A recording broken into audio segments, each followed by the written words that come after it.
अस्सलाम वालेकुम student psychology भी है स्टूडेंट्स। आज हमारा जो डेवलपमेंटल साइकोलॉजी का 5th चैप्टर हम लोग एडल्टहुड अर्ली एडल्टहुड को स्टार्ट करने जा रहे हैं, ठीक है। और इसमें हमारे पास 3 ही मेजर टॉपिक्स आ जाते हैं। अर्ली एडल्टहुड बेसिकली होता क्या है, फिजिकल चेंजेस कौन सी आ जाती है और ऑक्यूपेशनल एडजस्टमेंट क्या है, ठीक है। इसको मतलब 3 ही हार्डली इसके टॉपिक्स हैं और उसको 1 बाय 1 मैं आपको करवाती जाऊँगी। ओके, नाउ स्टार्ट करते हैं अब इसको। Early adulthood. Emerging adulthood is a phase of the lifespan between the adolescence and also full-fledged adulthood, which encompasses late adolescence and the early adulthood, proposed by Jeffrey Arnett in a 2000 article in American Psychologist. Early adulthood क्या है? Emerging adulthood is basically वो phase है life span का, life period का, life cycle का, जो कि adolescence से स्टार्ट होता है और मतलब एडल्टहुड के स्टेज पे पहुंच जाते हैं, ठीक है। फुल फ्लेज एडल्टहुड जो हमारे पास आ जाते हैं, इसके जो स्टार्टिंग पॉइंट एडोलेसेंस के एंडिंग पॉइंट से लेके एडल्टहुड के स्टार्टिंग पॉइंट तक जो टाइम पीरियड होते हैं, लेट एडल्टहुड तक हम लोग ले सकते हैं इसको। ये हमारे पास अर्ली एडल्टहुड का टाइम पीरियड आ जाता है। और जो कि इसको प्रपोज किसने किया था अपने आर्टिकल में, अमेरिकन साइकोलॉजिस्ट में जेफरे ने किया था इन 2000 में, ठीक है। It primarily describes people living in developed countries, but it is also experienced by young people in urban wealthy families in the global south.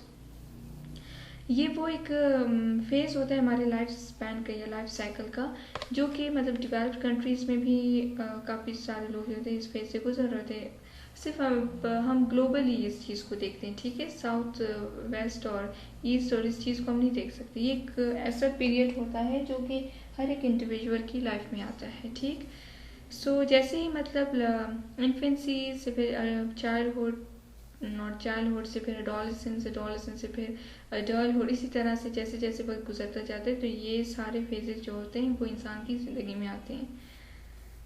और इस हर एक फेज़ में अपनी अपनी चेंजेस होती हैं, चाहे वो साइकोलॉजिकल हो, चाहे वो फिज़िकल हो, चाहे वो सोशल हो, चाहे वो इमोशनल हो। हर एक फेज़ में अपनी अपनी चेंजेस होती हैं अपने अपने टाइम पीरियड के अकॉर्डिंग।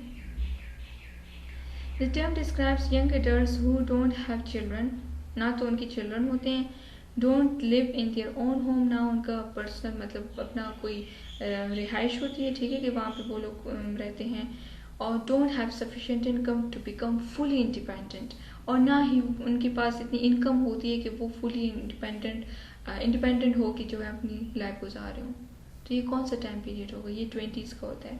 लाइक 20s में आप ले सकते हो, 30s में आप ले सकते हो। तो ये वो टाइम पीरियड होते हैं कि वहाँ पे एडोलेसेंस से भी इंसान निकल जाता है और एडल्टहुड फुली एडल्ट के फेस पे भी, पीक पे भी नहीं पहुँचा होता, और वो टाइम पीरियड होता है, ठीक है। लाइक आप इतने इस हद तक इंसान इंडिपेंडेंट हो जाता है कि वो अपने काम करता है, वो सोशली चीज़ों को समझता है, वो इमोशनली स्टेबल हो जाते हैं, लेकिन वो एक तरह से टोटली इंडिपेंडेंट नहीं होता। लाइक जैसे कि पीक पे इंसान पहुंच जाए एडल्टहुड के और उस टाइम पीरियड में होता है, ठीक है। तो ये वो टाइम पीरियड होता है बेसिकली। अच्छा, Jeffrey Arnett suggests emerging adulthood is the distinct period between the 18, 20, 25, ये वो टाइम पीरियड होता है। Where adolescents become more independent and explore various life possibilities. ये एक जो अर्ली इमर्जिंग एडल्टहुड का टाइम पीरियड स्टार्ट होने लगता है ना, तो ये वो एक मुख्तलिफ टाइम पीरियड होता है, जो कि मतलब एडोलेसेंस का टाइम पीरियड क्या होता है, 17, 16, 18, इस किस्म के जो टाइम पीरियड होते हैं। तो ये एडोलेसेंट वहाँ पे क्या होते हैं, इंडिपेंडेंट हो जाते हैं, वो एक्सप्लोर करते हैं, लाइफ पॉसिबिलिटीज़ को देखते हैं, ठीक है। 18 से लेकर 25 ईयर्स ऑफ एज होता है। He argues that this developmental period can be isolated from adolescence and young adulthood. अब ये कहते हैं जेफरे अर्नेट ये कहता है कि ये जो इमर्जिंग एडल्टहुड का टाइम पीरियड है,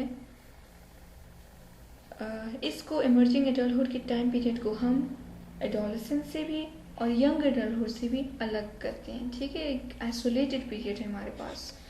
क्यों? क्योंकि ये एक न्यू डेमोग्राफिक चेंजिंग और इस किस्म का टाइम पीरियड है। बास का ये बिलीव है, बास का ये मानना है कि 20 समथिंग मतलब 21, 22, 23 इस तरह have always struggled with identity, exploration, instability, self-focus and feeling in between. एक कशमकश की सूरत हाल होती है ऐसे इंडिविजुअल में, मेंटली मतलब एक्सप्लोर करते हैं, अपनी आइडेंटिटी शनाख्त को तलाश करते हैं, इंस्टेबल होता है एक सेंस में कि टोटली इंडिपेंडेंट तो वो होता नहीं है, सेल्फ फोकस होता है, खुद पे ही पूरी तवज्जो होती है, खुद भी सारा रुझान अपनी तरफ होता है, और इन बिटवीन की सिचुएशन होती है। तो तब एडलट कहते हैं कि इसको इमर्जिंग एडल्टहुड के फेज को हम थोड़ा सा अलग आइसोलेट कर देते हैं एडोलेसेंस से भी और यंग एडल्ट से भी, ठीक है। और ये 18 और 25 और ये टाइम पीरियड होता है, ठीक है। एडलट कॉल्ड दिस पीरियड रोललेस रोल नहीं होता उसका, लेकिन रोल होता है, इन बिटवीन की सिचुएशन है emerging adult की, because emerging adults do a wide variety of activities but are not constrained by any sort of role requirements. Particular role उनको असाइन नहीं किए होते जैसे कि अडल्ट को किए होते हैं, जैसे अडल्ट अपनी रिस्पॉन्सिबिलिटीज़ को फुलफिल करते, जैसे रोल प्ले कर रहे होते सोसाइटी में, फैमिली में, जो भी है, ठीक है। तो मतलब इमर्जिंग अडल्ट जो होते हैं वो बहुत सारे काम कर रहे होते हैं, लेकिन हम उनको अर्ली अडल्टहुड में कंसिडर नहीं कर रहे होते। थोड़ा सा डिफरेंस ये आ जाता है कि ये इंडिपेंडेंट नहीं होते उस तरीके से, ठीक है। The developmental theory is highly controversial within the developmental field and the developmental psychologists argue over the Jeffrey Arnett's theories and methods, ठीक है। ये थ्योरी जो है डेवलपमेंटल की थ्योरी वो कंट्रोवर्शियल है इस टॉपिक पे, इस डेवलपमेंटल की फील्ड में, और डेवलपमेंटल साइकोलॉजिस्ट ये कहते हैं कि उन्होंने काफ़ी एक तरह से बहस की, आर्गूमेंट्स दिए इसकी थेरीज पे और मेथड्स पे। किसकी थेरीज पे और मेथड्स पे? जेफरे अर्नेस्ट जो था, ठीक है, जो कि कहता है कि इमर्जिंग एडल्ट जो है वो एडोलेसेंस और अर्ली यंग एडल्टहुड से मुख्तलिफ फेज आ जाता है। अर्ली एडल्टहुड की तरफ आते हैं। Early adulthood can be a very busy time of life, बहुत मसरूफ टाइम पीरियड होता है ये। हैविगर्स 1972 इसने डिस्क्राइब किया था developmental task of young adult, जिसमें कौन कौन से टास्क आ जाते हैं, अब और से सुने इनके task. Achieving autonomy, trying to establish oneself as an independent person with a life of one's own, खुद को इंडिपेंडेंट करना, अपनी जिंदगी को अपने तरीके से मतलब गुजारना, अपनी ज़रूरियात को फुलफिल करना, एक चीज़ को अचीव कर देना, एक स्टेज को हासिल कर देना, इंडिपेंडेंट हो जाना, अपनी ज़रूरियात, अपने कामों, अपनी चीज़ों के लिए दूसरों पे इन्हिसार ना करना, ठीक है। सेकेंड है establishing identity, more firmly establishing likes, dislikes, preferences and philosophies. शनाख्त तब इंसान बनाता है जब वो इस्टेब्लिश कर लेता है कि कौन से मतलब कोई भी इंसान उस वक्त तक अपनी आइडेंटिटी, सेल्फ आइडेंटिटी के फेस पे नहीं पहुंच सकता या सेल्फ आइडेंटिटी नहीं कर सकता जब तक उसको अच्छी बुरी की या अपनी लाइक्स और डिसलाइक की तमीज़ ना हो सके, ठीक है, फ़र्क ना कर सके, डिफ्रेंशिएट ना कर सके। लाइक कोई भी बंदा है, कोई भी इंडिविजुअल है, वो डेवलप कर रहा है, बच्चों को देखें तो वो लाइक्स और डिसलाइक को कर लेते हैं, लेकिन अपनी हद तक। सोसाइटी में वो उस चीज़ को नहीं देख सकते, ठीक है, टॉयज़ हैं, टॉफ़ीज़ हैं, ऐसी चीज़ों को वो कर सकते हैं, तो उनमें आइडेंटिटी नहीं होती उस सेंस में जिस तरह की यहाँ पे होती है, स्ट्रॉन्ग हो जाती है यहाँ पे। अर्ली एडल्टहुड चाइल्डहुड में भी होती है, अपनी शनाख्त वो मतलब आहिस्ता से डेवलप कर रहे होते हैं चाइल्डहुड के फेस में, इन्फेंसी और उस टाइम पीरियड में नहीं होता उनका कोई भी सेंस। तो यहाँ पे ये कहते हैं कि इस्टेब्लिश कर रहे होते हैं अपने लाइक्स को, डिसलाइक्स को, कि प्रेफर वो किस चीज़ को कर रहे हैं, मतलब इस काबिल वो बन जाता है। और फिलॉसफीज़, एक चीज़ की डिटेल को समझ जाता है, उसकी नेचर को समझ जाता है, उसकी प्रोन्स एंड कॉन्स को अंडरस्टैंड करना शुरू कर देता है। थर्ड है जी डेवलपिंग इमोशनल स्टेबिलिटी, जैसे कहते हैं ना कि फील करना एक चीज़ को, अपने इमोशंस को, हम पहले इमोशंस को एक्सप्रेस नहीं करते, पहले हम चीज़ को फील करते हैं, ठीक है। कोई भी मतलब एक्सपीरियंस हो हमारा, जो भी हो, पहले हम फील करते हैं, परसेप्शन होती है, फीलिंग होती है, फिर एक्सप्रेशन देते हैं। इंटरनली भी हमारे माइंड में कोई चीज़ चल रही होती तो हम उसको पहले फील करके फिर हंसते हैं, रोते हैं, या जो भी होते हैं हमारे एक्सप्रेशन तब सामने नज़र आते हैं।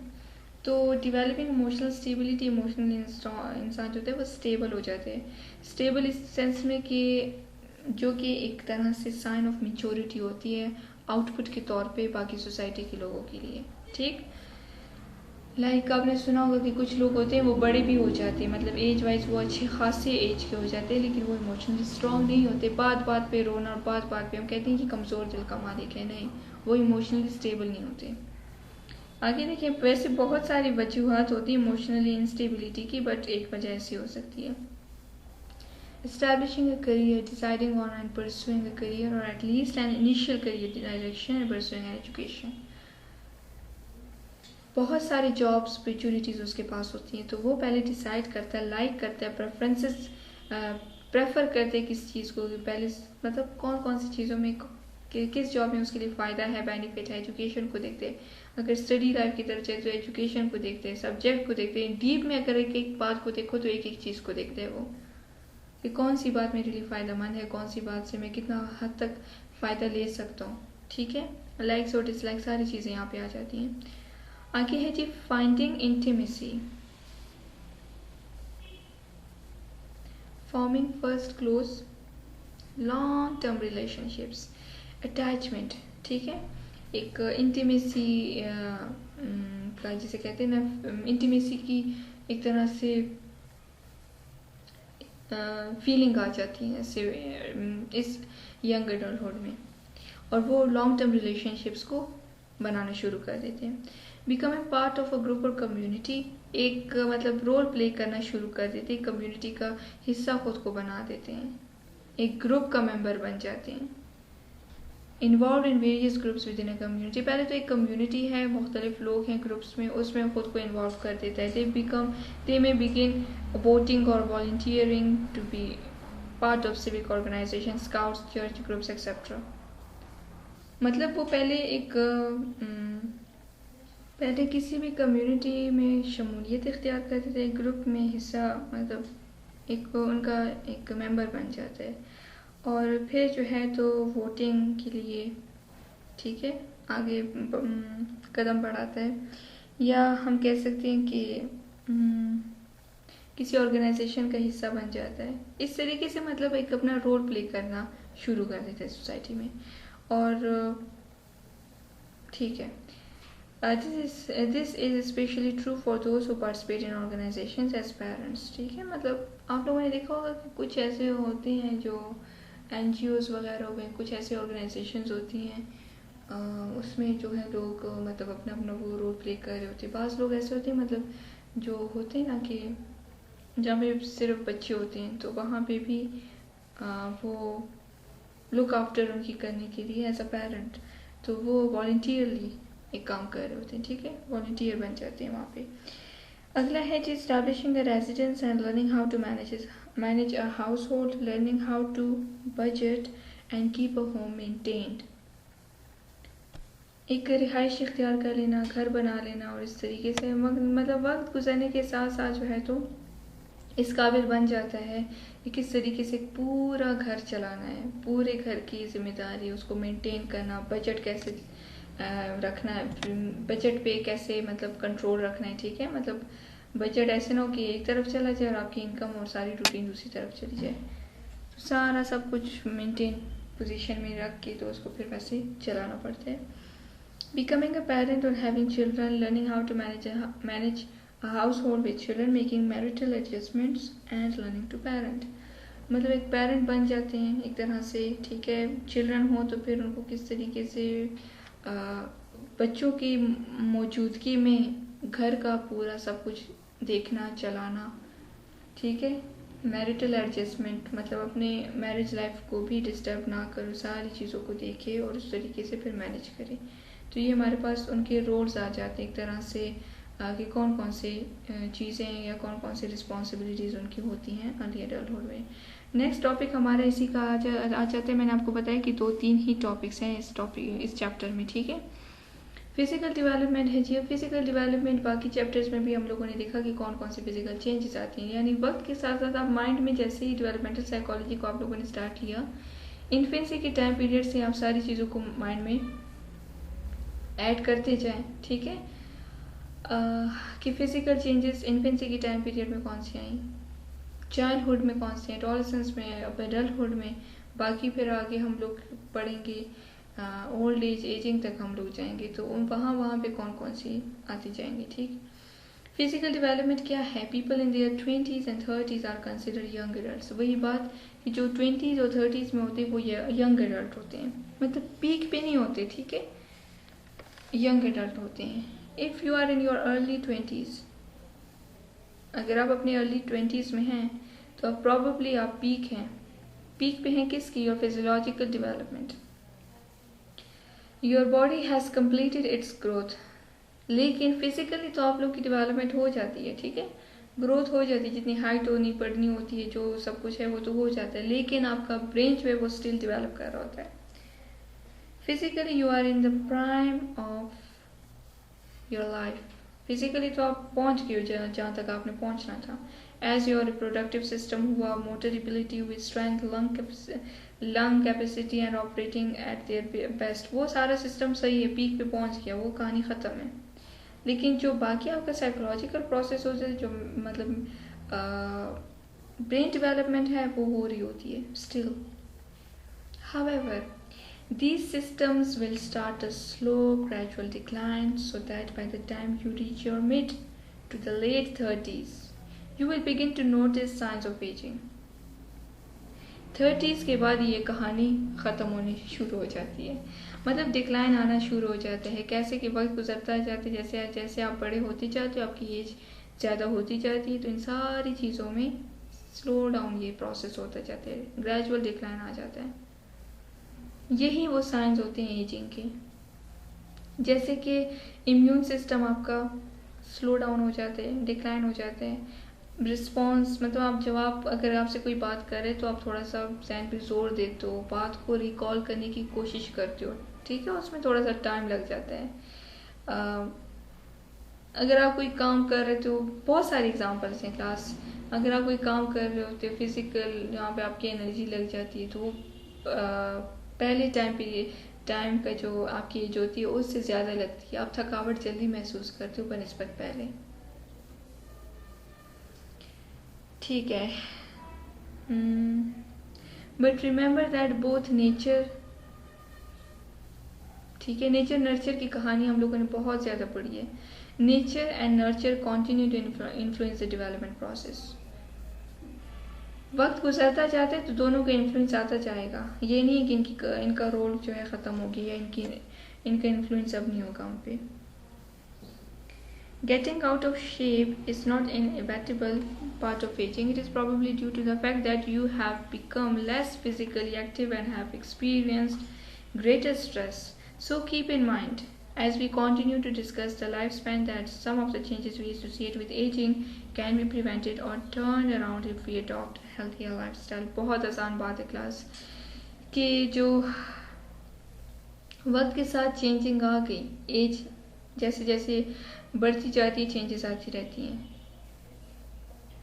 फिजिकल इंसान लेस एक्टिव हो जाता है और एक्सपीरियंस करता है बहुत ज़्यादा स्ट्रेस, ठीक है, वक्त गुजरने के साथ साथ। आप लोग इसी बात पे ये एग्जांपल समझ लो, हर एक आप लोगों ने भी चाइल्डहुड गुजारा है, ठीक है, आप लोग का भी रहा है।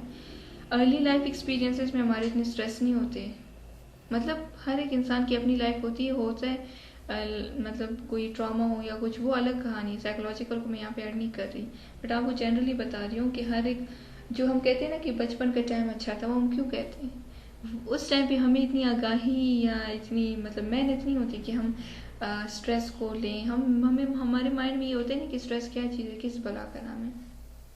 लेकिन वक्त गुजरने के साथ साथ हम लेना शुरू कर देते, हम समझना क्यों स्ट्रेस कब लेना शुरू कर देते कि हम चीज़ों को अंडरस्टैंड करना शुरू कर देते हैं। और उस टाइम पे जो अर्ली टाइम पीरियड होता है हमारा, ठीक है, लाइफ का, तो उसमें तो इतनी अंडरस्टैंडिंग नहीं होती, तो हम कहते हैं कि जैसी लाइफ है बस यही मज़े की है, और अपनी छोटी छोटी ख्वाहिशों के लिए हम लोग स्ट्रगल कर रहे होते हैं, ठीक है। लेकिन जैसे जैसे बड़े होते हैं तो फिर हमें रिस्पॉन्सिबिलिटीज़ दी जाती हैं, फिर हमारा अपना रोल होता है, फिर हम अच्छे बुरे की तमीज़ समझ जाते हैं, और जैसे जैसे सोसाइटी को डील करते हैं तो हमें स्ट्रेस आ जाता है। अच्छे लाइफ एक्सपीरियंसेस भी होते हैं, बुरे लाइफ एक्सपीरियंसेस भी होते हैं, क्लियर। आगे देखें जी कि जैसे जैसे हम लाइफ स्पैन को डिस्कस करते जाएंगे तो जो चेंजेस हैं जो कि एसोसिएटेड है एजिंग के साथ वो प्रिवेंट की जा सकती हैं। नेगेटिव चेंजेस ना हो, मतलब स्ट्रेस ना लो आप, हेल्थ आपकी बैडली अफेक्ट ना हो, ये सारी चीज़ें इस सेंस में बताई गई हैं।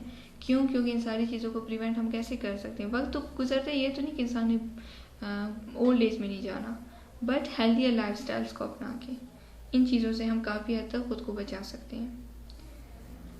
अच्छा, आगे देखें।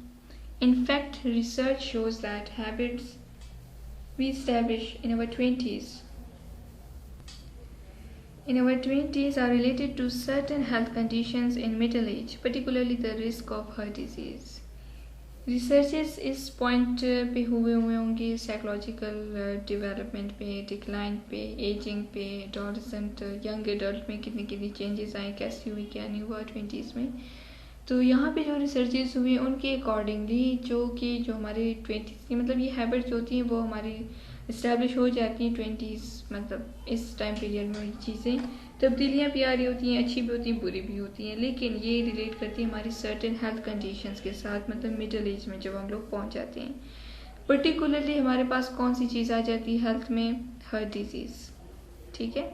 What are healthy habits that young adults can establish now that will prove beneficial in later life. Healthy habits include maintaining a lean body mass index, no alcohol intake, a free मतलब smoke lifestyle हो, a healthy diet, regular physical activity. When experts are asked to name one thing they would recommend young adults do to facilitate good health, their specific responses included learning to cook, reducing sugar intake, developing an active lifestyle, eating vegetables, establishing an exercise routine, and finding a job you love.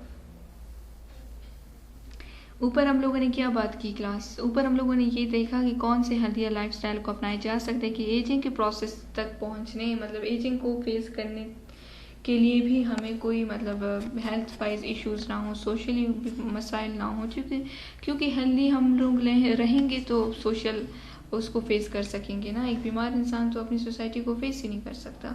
तो सारी चीज़ें तो वो यहाँ पे क्या कहते हैं रिसर्चेस जो इस मामले में हुई कि वो ऐसे कौन कौन सी चीज़ें हैं जिसको हम लोग एक तरह से हमारे लिए फ़ायदेमंद हैं लेटर लाइफ के लिए।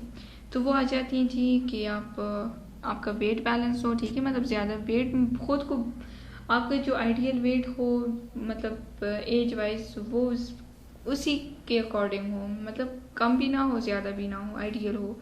अल्कोहल इंटेक ना हो, फ्री स्मोक लाइफस्टाइल हो, हेल्दी डाइट हो, एक्सरसाइज हो, रेगुलर एक्सरसाइज एक्टिविटी।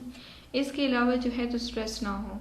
यहाँ पे पॉइंट नहीं है, लेकिन stress psychological point of view से मैं बता रही हूँ, स्ट्रेस जो है वो हर एक बीमारी की जड़ है। व्हेन एक्सपर्ट्स, जब इनसे पूछा गया कि कोई एक मतलब आपके अकॉर्डिंग जो है तो यंग एडल्ट्स की हेल्थ को फैसिलिटेट करने के लिए आप क्या रिकमेंड करते हैं, तो इनके अकॉर्डिंग क्या है?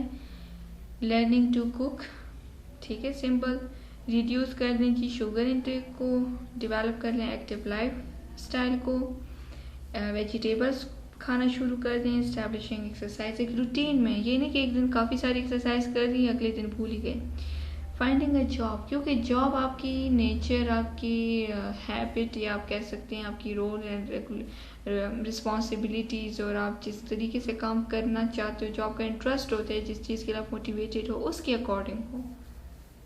अगर ना हुआ तो यहाँ पे क्या होगा? यहाँ पे स्ट्रेस होगा।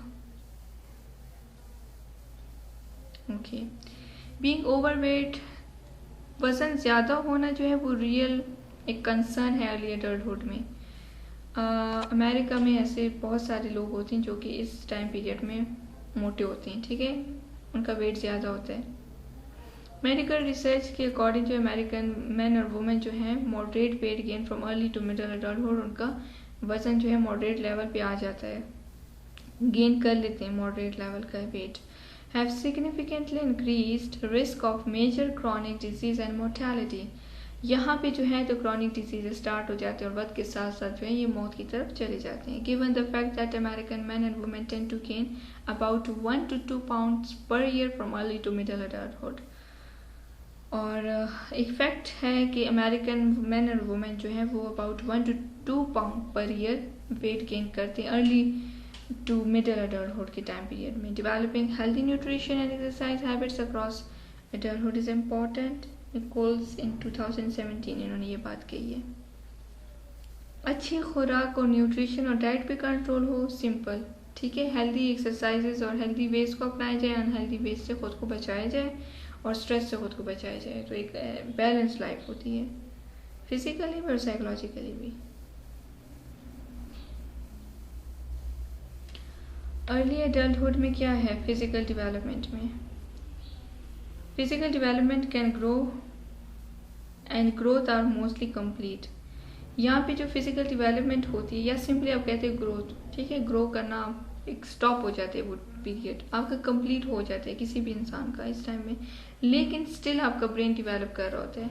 Adults in this stage reach their physical peaks in strength and endurance. This is considered the safest time statistically for healthy pregnancy and birth. Early and later have increased risk. बाद में या earlier पहले में जो है तो risk होता है, अदरवाइज ये एक सेफ टाइम पीरियड है.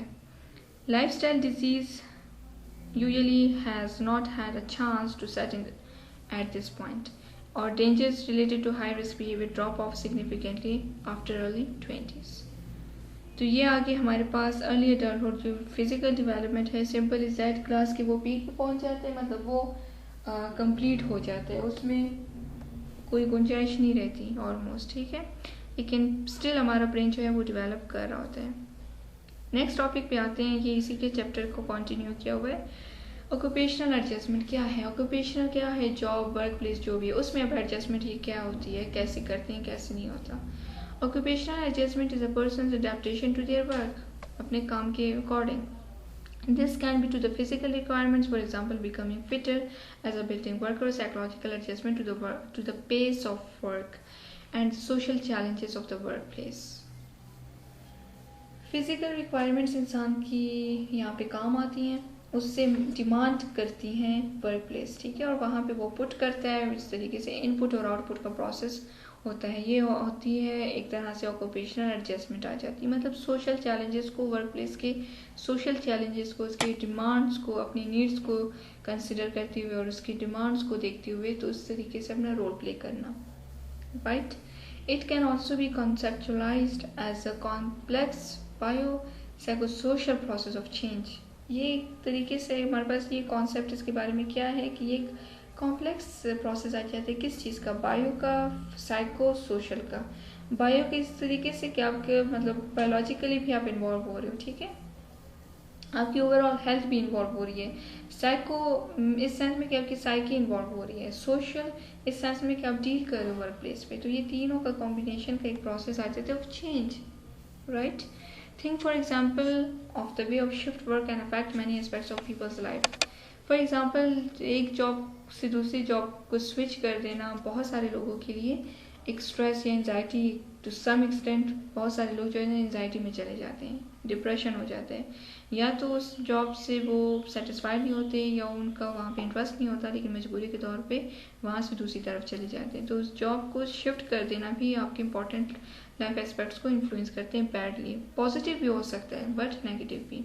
साइकोलॉजी में हमेशा दोनों पोल को देखा जाता है, पॉजिटिव नेगेटिव दोनों को. Have you ever heard a conversation between a 14-year-old and someone in their mid-30s? या आपने कभी भी ऐसे सुना है जो कि 14 साल का एक बंदा है और mid-30s में है, उसकी कन्वर्सेशन सुनिए. If it is a parent and child, अगर वो पेरेंट है या बच्चा है, you may have heard that 14 year का जो ओल्ड है वो enthusiastically, energetically डिस्क्राइब करेगा प्लान ऑफ एक्शन को, ठीक है, कि मेरा इस तरीके से मैं ये काम ऐसे करने जा रहा हूँ. लेकिन 35-year-old जो है वो क्विक होगा to explain why plan was unreasonable. तो वो जल्दी से आपको रीज़न भी देगा, वो जल्दी से आपको एक्सप्लेन करेगा कि प्लान जो है उसके वो अनरीजनेबल क्यों है. तो ये प्रैक्टिकल रियलिस्टिक अप्रोच जो है hallmark of post formal thinking है, राइट. और यही पोस्ट फॉर्मल थिंकिंग जो है वो एब्स्ट्रैक्ट है, रियलिस्टिक है और पर्सनल है. इस अर्ली एडल्टहुड में हम लेस कंसर्न हो जाते हैं अपने पीयर्स की सोचों के से, ठीक है, मतलब जो हमारे सेम एज के लोग होते हैं उनकी सोच से हम थोड़ा सा कंसर्न हमारा कम हो जाते हैं उनके उनकी सोच से, और एक्सपीरियंस रिवील्स, हमारे जो एक्सपीरियंस होते हैं वही रिवील करता है कि what is likely to happen, कि कल ऐसा हुआ था, अच्छा आगे नेक्स्ट जॉब प्लेस में ऐसा हो सकता है क्योंकि रिसेंटली जॉब में मेरे साथ ऐसा हो गया। तो ये हमारे लाइफ एक्सपीरियंसेस रिवील करते हैं what is likely to happen, not what is possible. Just हम ये नहीं देखते कि क्या पॉसिबल है, लेकिन हम ये देखते हैं इसकी वजह कि क्या हो सकता है। ठीक है, पॉसिबिलिटी क्या है, मतलब दोनों एस्पेक्ट्स को हम देखते हैं, सिर्फ ये नहीं कि what is possible. Dialectical thought is another feature of adult thought. Dialectical thought क्या है, ये भी एक फीचर है एडल्ट थॉट का। While an adolescent may tend to think in either or categories, the adult may begin वो तो उसकी थिंकिंग ऐसी होती है कि कैटेगरी के फॉर्म में होती है, ठीक है, एडोलेसेंट की। लेकिन एडल्ट क्या होता है, वो अंडरस्टैंड करता है there are strength and weakness in both sides of an argument के, मतलब वही बात की पॉजिटिव नेगेटिव दोनों चीज़ों को वो देखता है। Being able to take what is salient from both sides of opposing viewpoints to synthesize the two into a personalized view is referred to as dialectical thought। दोनों की बातों को, एक ही बात की दोनों रुख को, दोनों तस्वीरों को देखेगा, ठीक है। एक एडल्ट बंदा जो है, एक ही बात के कई रुख होते हैं, दोनों एस्पेक्ट्स हो, तीनों एस्पेक्ट्स हो, उसको देखेगा, सोचेगा, समझेगा, ठीक है। अपोजिंग साइड, इस पे कौन सा मतलब क्या इसके नेगेटिव कंसिक्वेंसेस हो सकते हैं, मतलब हर एक चीज़ को तोल मोल के फिर पर्सनलाइज्ड व्यू को, मतलब उसकी जो अपनी सोच आ जाती है हर एक चीज़ को कंसिडर करने के बाद, उसको कहते हैं डायलैक्टिकल थॉट। पर्सनलाइज्ड व्यू उसका जो होता है। इन आवर पर्सनल लाइफ, हमारी जो पर्सनल लाइफ है, education promotes this when it entails exploring various positions on one topic। और यहाँ पे एजुकेशन बहुत इंपॉर्टेंट है, बहुत मैटर करता है जब हम एक्सप्लोर करते हैं वेरियस पोजीशन, ठीक है, मुख्तलिफ पोजीशन एक ही टॉपिक को, मतलब अगर डिस्कस किया जाए बहुत सारे आर्ग्यूमेंट्स हमारे पास आ जाते हैं, बहुत सारे रीजंस होते हैं। अब हमारी पर्सनल लाइफ में क्लास डायलैक्टिकल थॉट क्या है, result in greater tolerance of others, मतलब दूसरों की बात को टॉलरेट करना, दूसरे की बात को अंडरस्टैंड करके ही हम बर्दाश्त करते हैं। हमारा टॉलरेंस लेवल हमें बता दे कि अब चुप या नहीं अब बात करनी है। With the recognition that no one is perfect, दूसरे बंदे की बात सुनते हैं, ठीक है, तब मतलब पहले तो ये नहीं कि बंदे ने बात की नहीं हमारा अदम बर्दाश्त जाहिर होगी, नहीं, पहले हम इनपुट लेते हैं, तब हमारा रिएक्शन होता है, तब हमारे एक्सप्रेशंस होते हैं, तब हमारे रिस्पॉन्स होते हैं। तो टॉलरेंस लेवल, दूसरों लोगों को अंडरस्टैंड करना, दूसरों को समझना, दूसरों की बात को टॉलरेट करना, क्योंकि हर एक इंसान हर टाइम पे हर वक्त में परफेक्ट नहीं होता, और ना ही कोई इंसान परफेक्ट है। One concern over higher education is its relationship to the work place. एक कंसर्न में हमारे पास क्या आ जाता है, हायर एजुकेशन आ जाती है, its relationship to the work place, क्योंकि वर्क प्लेस में हमारी हाई लेवल ऑफ एजुकेशन जो होती है वो बहुत मैटर करती है, बहुत हेल्प आउट करती है वहाँ पे, ठीक है। The work place needs people who are aware of global issues, who have effective communicative skills and who have a sense of integrity और moral reasoning to offer the work place. Work place में लोगों को क्या ज़रूरत होती है कि वो अवेयर हों ग्लोबल इश्यूज, ग्लोबली क्या चल रहा है, कौन सी कहानी चल रही है उसके बारे में, कम्युनिकेटिव स्किल्स उनके इफेक्टिव हों, ठीक है, सेंस ऑफ इंटीग्रिटी हो, मॉरल रीजनिंग को ऑफर कर सकें वर्क प्लेस पे, ये सारी चीज़ें उनमें होनी चाहिए एक ऑक्यूपेशनल एडजस्टमेंट के लिए। नेक्स्ट टॉपिक है हमारे पास family adjustment during early adulthood. अब फैमिली में कैसे एडजस्टमेंट होती है क्लास अर्ली एडल्टहुड में। Okay, a young adult is generally a person ranging in age from their late teens to early 20s, 30s, ये वही बात है। Although definitions and opinions such as Eric Erickson's stages of human development vary, उसके according मतलब changes या उसकी जो opinion है वो चेंजेस थोड़ी बहुत आ सकती हैं, मतलब इस सेंस में थोड़ी बहुत कि टीन्स, लेट टीन्स या अर्ली 20s में आ जाएंगे, यानी 18, 19, 20 इस तरीके से, ये नहीं कि 20 आ गया और फिर थर्ड 40 आ गया, इतना बड़ा डिफरेंस नहीं, थोड़ा बहुत साल 2 साल के सेंस में। The young adult age stage in human development precedes middle adulthood. In modern societies, young adults in their late teens and early 20s encounter a number of issues as they finish school and begin to hold full-time jobs and take on other responsibilities of adulthood. Young stage जो है, adult stage जो है human development में, middle adulthood, यह modern societies में क्या होता है क्लास की जो यंग एडल्ट होते हैं मॉडर्न सोसाइटीज़ लोग, या नॉर्मली इस बात को अगर ओवरऑल ग्लोबली देखा जाए तो यंग एडल्ट जो होते हैं वो लेट टीन्स में, अर्ली 20s में, जब मतलब उनका टाइम पीरियड स्टार्ट हो जाता है, वो बहुत सारे इश्यूज़ को फेस करते हैं। जैसे ही वो उनका स्कूल फिनिश हो जाता है, जैसे ही वो फुल टाइम जॉब में लग जाते हैं और बाकी रिस्पॉन्सिबिलिटीज़ अपनी एडल्टहुड की संभालनी शुरू कर देती हैं। And the young adult is usually preoccupied with self-growth in the context of society and relationships with others. ठीक है, काम में लग जाना तो सारी बात, रिलेशनशिप्स बढ़ेंगे, लोगों के साथ कांटेक्ट आएगा, इंटरेक्शन होगी। The danger is that in the second era, early adulthood, we must make crucially important choices regarding marriage, family, work and lifestyle before we have the maturity of life experiences to choose wisely. यहाँ पे एक second era में जो early adulthood है, important, crucial important, बहुत ही हम कह सकते हैं कि इम्पॉर्टेंट टॉपिक या मैटर टू डिस्कस या मैटर टू थिंक अबाउट हमारे पास क्या आ जाते हैं, मैरिज लाइफ आ जाती है, family, work place, life style.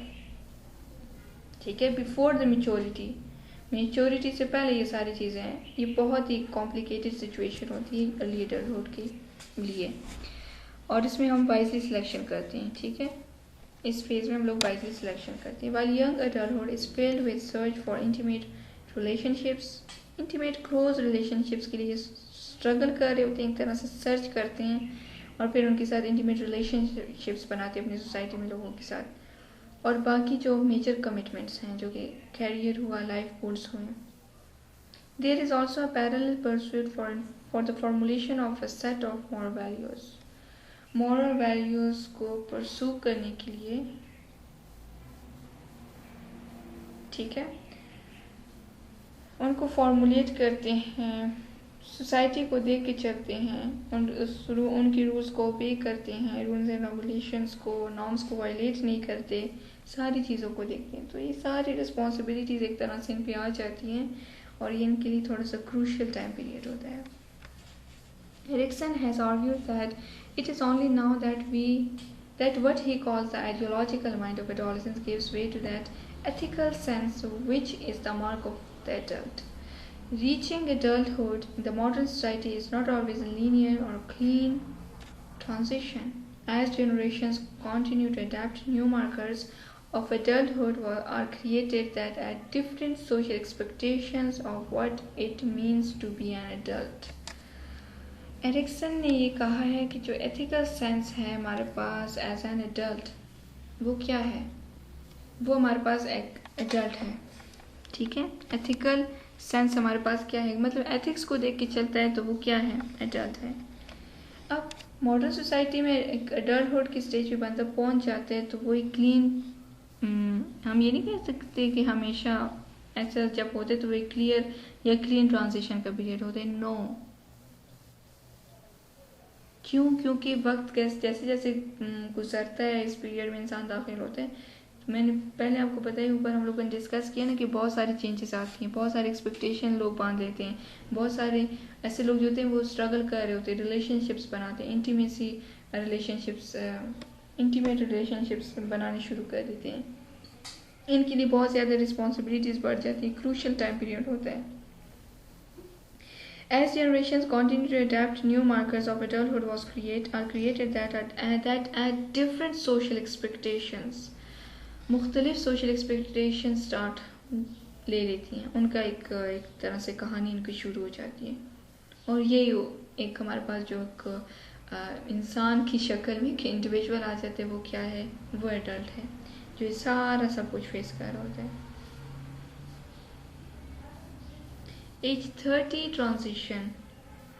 Daniel Levinson suggested that the first phase of early adulthood comes to a close around 28 to 30.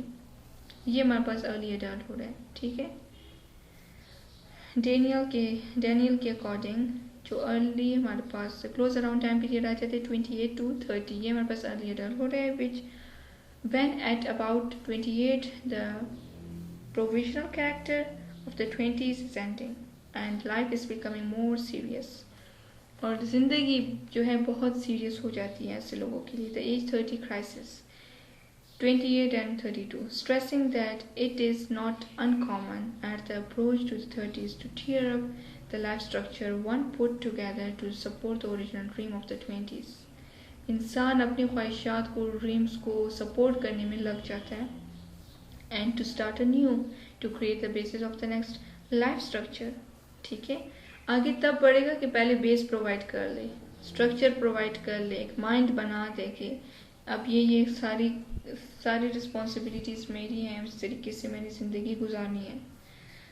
When the age 30 transition is a difficult one in a severe crisis, she experiences a threat to life itself. लेकिन जब यहाँ पे transition जो as 30 transition जो है वो difficult one होती है, मतलब 28 तक तो हम लोगों ने देख लिया, 30, 32, 30 का जो हमारे पास टाइम पीरियड है वो एक सवेयर क्राइसिस अगर वो यहाँ पे एक्सपीरियंस करती है या करता है तो वो थ्रेट आ जाते हैं उसके लिए, बजाते खुद अपनी लाइफ के लिए. The danger of chose and dissolution, the loss of hope for the future. तो इंसान मतलब क्राइसिस अगर नेगेटिविटी यहाँ पे आके नेगेटिव लाइफ एक्सपीरियंसेस उसने स्टार्ट कर लिए, शुरू कर दिए, एक्सपेक्टेशन जैसे हैं, मतलब उसने अपने कोई नेक्स्ट लाइफ साइकिल की या नेक्स्ट उसके लिए लाइफ स्ट्रक्चर के लिए कोई बेस प्रोवाइड नहीं की, फेल हो गई, क्राइसिस कॉन्फ्लिक्टिंग सिचुएशन आ गई, तो ये यहाँ पे क्या होगा, वो होपफुल नहीं होगी अपने फ्यूचर के लिए. ठीक है, तो मतलब नेगेटिव फीलिंग्स उसमें डेवलप होना एक तरह से शुरू हो जाएगी. जैसे कि हम लोगों ने फ्राइड की थ्योरी थी आई थिंक सो, जिसमें हम लोगों ने देखा था, पढ़ा था कि ट्रस्ट वर्सेस मिसट्रस्ट. ठीक है, उसी की थी. और इसके अलावा हमारे पास एरिक एरिक्सन की भी थ्योरी थी जिसमें ट्रस्ट वर्सेस मिसट्रस्ट भी था, ऑटोनॉमी, इंडस्ट्री वर्सेस इन्फीरियरिटी भी था. ठीक है, और फ्राइड की जो थी वो फिक्सेशन थी. ठीक है, हर एक स्टेज में अगर फिक्सेशन होगी तो ये होगी, अगर फिक्सेशन ना हुई तो पॉजिटिव डेवलपमेंट ऑफ पर्सनालिटी होगी. तो इसी तरीके से यहाँ पे भी वही बात है कि अगर क्राइसिस वाली सिचुएशन आ गई, लाइफ एक्सपीरियंस उसके नेगेटिव हो गए, तो तब जाके जो है तो वो होप उस इंसान के नहीं होगी अपने फ्यूचर के लिए, सिक्योर फ्यूचर के लिए. सेटलिंग डाउन में हमारे पास क्या आ जाते हैं overall, after the 30 early 30s, the middle to late 30s are often characterised by settling down. Establishment phase है हमारे पास, involving what we call major life investment, work, family, friends, community activities and values. सारी चीज़ें जो major हमारी life investments आ जाती हैं कि हमने काम क्या किया, हमारी लाइफ, हमारी फैमिली कैसी रही, हमारे फ्रेंड्स कैसे रहे, हमारी कम्युनिटी एक्टिविटीज़ कैसे, हमारे वैल्यूज़ क्या थे और कौन कौन सी वैल्यूज़ हम लोगों ने लर्न किए. ठीक, what has been termed as culminating life structure for early adulthood. ये उनकी बुक में लिखा हुआ है. ठीक है, पेज 33 से लेके 40 तक, लेकिन टाइम पीरियड हमारे पास ये है, एग्जैक्टली जो टाइम पीरियड है वो ये है. दिस एरा के लिए हमारे पास एक व्हीकल के तौर पे है, रियलाइजिंग योर और our youthful aspirations. People in their 30s may increase the financial emotional investments they make in their lives and may have been employed long enough to gain promotion and raises. मतलब practical life में class बढ़ जाते हैं 33, 34, 35 इस तरीके से from early adulthood जो हमारे पास है, एक प्रैक्टिकल लाइफ में पढ़ जाते हैं. प्रैक्टिकल लाइफ में इस सेंस में कि प्रमोशंस उनकी होती हैं. ठीक है, करियर वाइज भी आके प्रमोट कर रहे होते हैं, सोशली भी, इमोशनल भी इन्वेस्टमेंट हो रही होती है, फाइनेंशियल गेन भी हासिल कर रहे होते हैं. They often become more focused on advancing their careers and gaining stability in their personal life, marriage और चाइल्ड रियरिंग, स्टार्टिंग फैमिली एक स्टार्ट हो जाती है उनकी, coming to fore as priorities. पूरी एक कहानी जो है वो एक अच्छे ट्रैक पे आ जाती है. ठीक है, फैमिली उनकी डेवलप हो जाती है, मैरिजेस हो जाते हैं, फाइनेंशियल गेन हो जाते हैं, करियर उनका अच्छा खासा डेवलप हो जाता है, फाइनेंशियल गेन होते हैं, पर्सनल लाइफ उनकी एक पॉजिटिव अच्छी तरीके से जा रही होती है.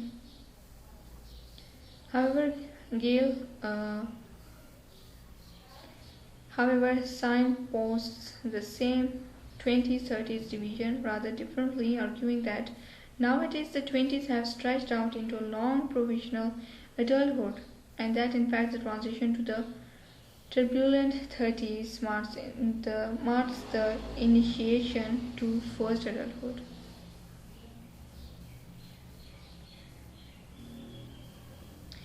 इसके अकॉर्डिंग ये इन्होंने भी एक बात की है कि जो 20s 30s हैं उन्होंने थोड़ी सी डिफरेंटली इस चीज़ को आर्ग्यू के तौर पे पेश किया कि नाउ डेज जो है वो थोड़े से एक लॉन्ग प्रोविजनल अडल्ट हो रहे हैं हमारे पास, ठीक है, जो 20s का टाइम पीरियड है, और एक ट्रांजिशन है जी 30s का, और इनिशिएशन है फर्स्ट एडल्टहुड का।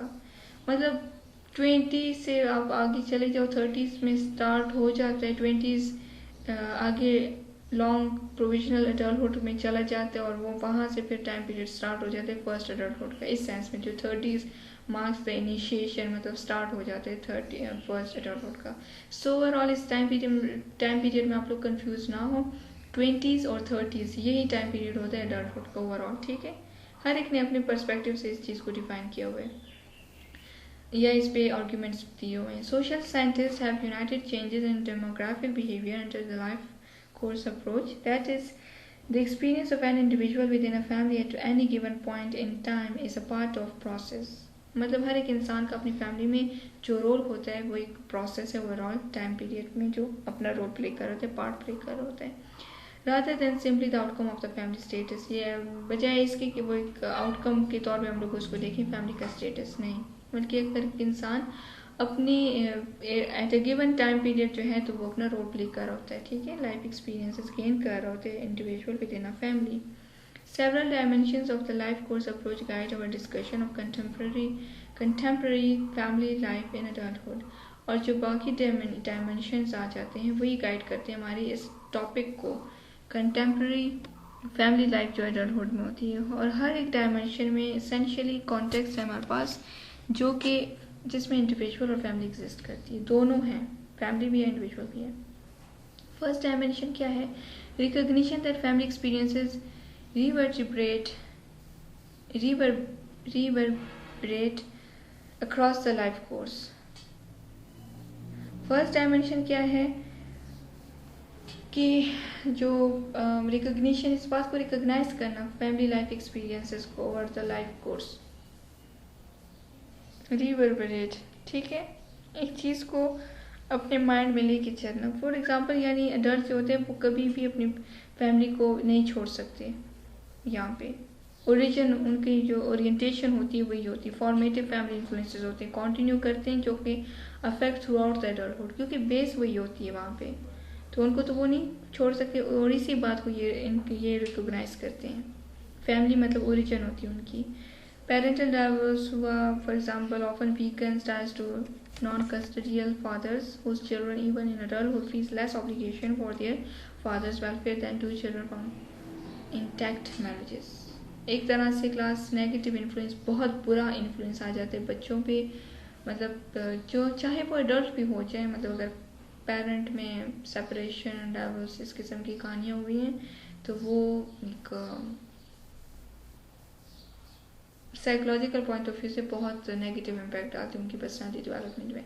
और वो जब तक उस चीज़ में, मतलब उस होता तो वो तो भूल तो नहीं सकते, बट अगर उसी क्राइसिस वाली सिचुएशन में वो रहते हैं तो वो किसी काम के काबिल इस सेंस में नहीं रहते कि वो सोसाइटी को फेस नहीं करते, उनमें इन्फीरियरिटी कम्प्लेक्सेस भी आ जाती है, वो डिप्रेशन का शिकार भी हो सकते हैं, बहुत सारे साइकोलॉजिकल इश्यूज हो सकते हैं। मतलब ओवरऑल उनकी ओवरऑल पर्सनैलिटी जो होती है वो पूरी तरीके से मुतासर होती है। Second is the appreciation that career contingencies and interdependencies shape family life। Second हमारे पास क्या है कि करियर जो है उसकी कंटीजेंसीज या इंटरडिपेंडेंसीज हम कह सकते हैं कि करियर जो है वो हमारी फैमिली लाइफ को शेप करेगी। क्यों? Adult face a constellation of competing and complementary roles, relationships and obligations। एक इंसान है कि एडल्ट है, वो फेस कर रहा है, ठीक है, अपना रोल भी प्ले कर रहे, रिलेशनशिप्स भी बना रहे, ऑब्लिगेशंस भी, सब कुछ ठीक। फैमिली को सपोर्ट भी करेगा क्योंकि वो करियर, जॉब, सारी चीज़ें होंगी तो फाइनेंशियली भी वो सपोर्ट करेगा, सोशल रिलेशंस होंगे तो भी वो फैमिली को एक तरह से सपोर्ट कर सकते हैं, ठीक है। Consider how a being a daughter and sister complement one another, so simple। Filial obligations to parents almost inevitably bring adults into closer contact with siblings if only because parents share siblings news. मतलब एक sense में ये बात overall यहाँ पे ये बताया कि जैसे कि है कि consider how being a daughter and a sister complement one another, कि अगर एक डॉटर है, ठीक है, या एक डॉटर सिस्टर जो भी है, वो एक दूसरे को कैसे इन्फ्लुएंस कर रहे हैं। ठीक, एक इंसान मतलब एक फैमिली है तो जाहिर ही बात है दूसरे फैमिली मेम्बर के बगैर वो अधूरा है, कंप्लीट खुद को नहीं समझता। ठीक है, एक इंसान एक ही सोशल सर्कल होते फैमिली का भी अपना मतलब पर्सनल, तो उसमें भी एक हम कहते हैं ना कि सिस्टर हमारे लिए बहुत इंपॉर्टेंट है। ठीक है, पेरेंट्स कहते हैं कि बच्चे हमारे लिए बहुत इंपॉर्टेंट हैं। तो इस तरह का जो ये पॉजिटिव इन्फ्लुएंस होती है, जो कि अटैचमेंट होती है, एक इंटरेक्शन होता है, एक बॉन्ड होता है, ये हमें बताता है कि किस तरीके के दूसरा इंसान हमारे लिए कितना इंपॉर्टेंट है। Complement one another. Filial obligations to parents almost inevitably bring adults into closer contact with siblings, if only because parents share siblings news. और जो filial obligations होती हैं, ठीक है, एक्शंस होते हैं, या जो कि रोल्स, ड्यूटीज, रिस्पॉन्सिबिलिटीज, ऑब्लिगेशन उसको कहते हैं, to parents almost inevitably bring adults into closer contacts with siblings. Adults को कांटेक्ट में ले आते हैं किनके साथ, अपने जो उनके सिबलिंग्स होते हैं उनके साथ। ठीक है, शेयरिंग ऑफ न्यूज़ होती है, एक अच्छा सा माहौल होता है, मतलब एक ओवरऑल फैमिली का माहौल बताया गया है। इसके अलावा जो फर्दर जो बताया गया ऑर्केस्ट्रेट फैमिली गैदरिंग्स उसको बोलते हैं, जिसमें grand mother, grand father, grand daughter, सारी जो फैमिली होती है, जो गैदरिंग मतलब एक ओवरऑल प्लान करके गेट टुगेदर कर रहे होते हैं, और रिक्वायर कोऑर्डिनेटेड असिस्टेंस, और मतलब फुल कोऑर्डिनेशन के साथ एक दूसरे को असिस्ट करना। ये सारी चीज़ें किसके लिए इंपॉर्टेंट होती हैं, किस में रोल प्ले करती हैं। Independency shape the family life. ठीक है, competing and complementary roles, relationships, obligations, roles होते हैं, रिलेशनशिप निभाते हैं, एक्शंस लेते हैं, रिस्पॉन्सिबिलिटीज़ को अंडरस्टैंड करते हैं। ठीक है, तो एज अ सिस्टर भी अंडरस्टैंड करते हैं, एज अ डॉटर भी अंडरस्टैंड करते हैं। पेरेंट्स के लिए कि filial obligations to parents means के, क्योंकि पेरेंट्स जो एल्डर हो जाते हैं, ओल्ड एज में पहुंच जाते हैं, तो फिर जो एडल्ट बच्चे होते हैं वो अपनी रिस्पॉन्सिबिलिटी सेंस में फुलफिल करते हैं कि वो अपने बड़ों का ख्याल रखते हैं। ठीक है, उनकी ड्यूटीज़, उनकी जो नीड्स होती हैं उनको बेसिकली फुलफिल कर रहे होते हैं। हम जैसे कहते हैं कि बुढ़ापे में बच्चे जो होते हैं, ठीक है, वो वालिदैन का सहारा होते हैं, तो वो वही बात है यहाँ पे। इसके अलावा work roles on the other hand, जो कि वर्क प्लेस पे हर एक इंसान का अपना अपना रोल होता है, अपनी अपनी रिस्पॉन्सिबिलिटी होती है, typically viewed as competing with family relations. इस सेंस में कि वर्क प्लेस पे कुछ चीज़ें या कुछ ऐसे नेगेटिवली भी इन्फ्लुएंस कर सकती हैं नॉर्मल लाइफ में इंसान को, कि जिसकी वजह से फैमिली लाइफ डिस्टर्ब हो सकती है। मतलब इंसान अपनी फैमिली को इतना टाइम नहीं दे पाता, तो मतलब वो रिलेशन उस तरीके से स्ट्रॉन्ग बॉन्ड नहीं मेंटेन रह पाता जैसा कि वर्क प्लेस से पहले होता है। ये मैं नेगेटिव एस्पेक्ट की बात कर रही हूँ। पॉजिटिव हो तो फिर तो कोई मसला नहीं, सारी चीज़ें अगर बैलेंस चल रही हैं। तो फैमिली रिलेशंस के साथ भी कम्पीट करना, या एक तरह से उस सिचुएशन को कोप अप करना, मतलब किसी हद तक हम मुकाबला करते हैं कि वर्क प्लेस को भी साथ साइड बाय साइड अच्छे तरीके से हैंडल करें, उसको लेके चलें और फैमिली को भी टाइम दें। The issue of course is not merely means कि just to happen, that is how people make trade offs between obligations, give and take का, कि आप कुछ दो रिटर्न में कुछ लो। ठीक है, ट्रेड ऑफ उसको कहते हैं। बिटवीन ऑब्लिगेशंस के एक्शन, रिस्पॉन्सिबिलिटीज, ड्यूटी। सिर्फ ये नहीं है कि आप अपनी एक ड्यूटी परफॉर्म करो तो आपको भी रिटर्न में कुछ मिलेगा। ये एक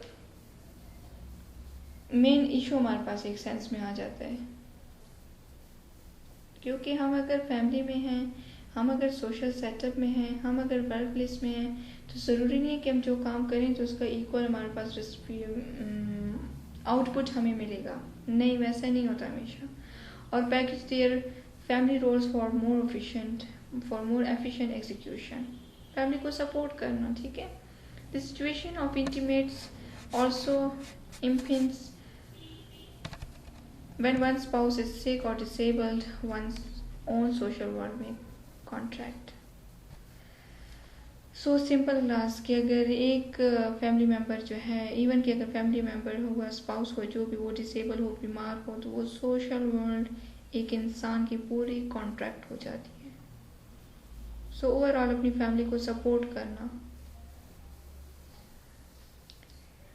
the situation of intimates also impinges means कि एक चीज़ को मुसल्लत करना. ठीक है, क्योंकि इंटीमेट रिलेशनशिप होते हैं, इंटीमेसी होती है, तो वो सिचुएशन एक चीज़, एक बात, एक फीलिंग को ओवरऑल, ठीक है, वो इंसान पे मुसल्लत हो जाती है. मतलब वो इंसान कहते हैं कि मैं इस बंदे की मदद करूं, तो वो कोई भी फैमिली मेम्बर भी हो सकता है, स्पाउस भी हो सकता है, कि जो बीमार हो, डिसेबल हो, तो वो एक इंसान की ओवरऑल सोशल लाइफ को कॉन्ट्रैक्ट कर देती है.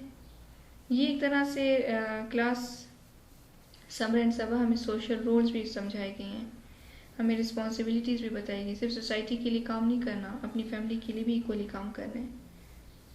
और ये इंसान की स्किल होती है कि किस तरीके से वो दोनों चीज़ों को बैलेंस लेके जा रहे हैं. ठीक है, सो ओवरऑल ये फर्स्ट मैं पेज पे लेके गई हूँ, जैसे मैंने स्टार्ट लिया था.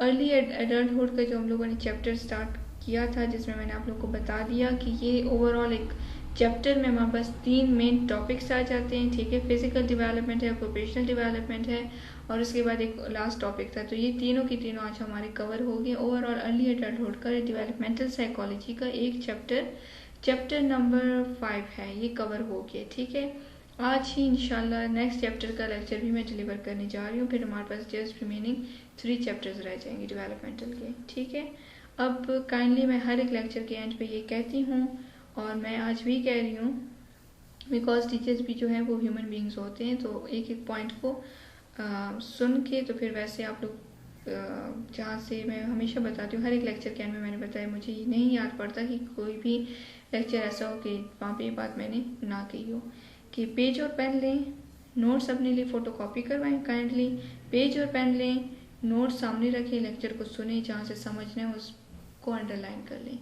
ब्लैंक पेज पे सारे पॉइंट नोट डाउन करके स्क्रीनशॉट लेके मुझे शेयर कर दें, मैं समझा दूंगी आपको, चाहे वो रात देर तक हो, जो भी हो, समझाना मेरा काम है. बट जब मैं बाइबल हूँ, जब मैं पेपर आप लोग को चेक करूँ और उसमें फिर मुझे एक्सक्यूजेस ना सुनने पड़े, उसमें फिर मुझे कम मार्क्स नहीं चाहिए.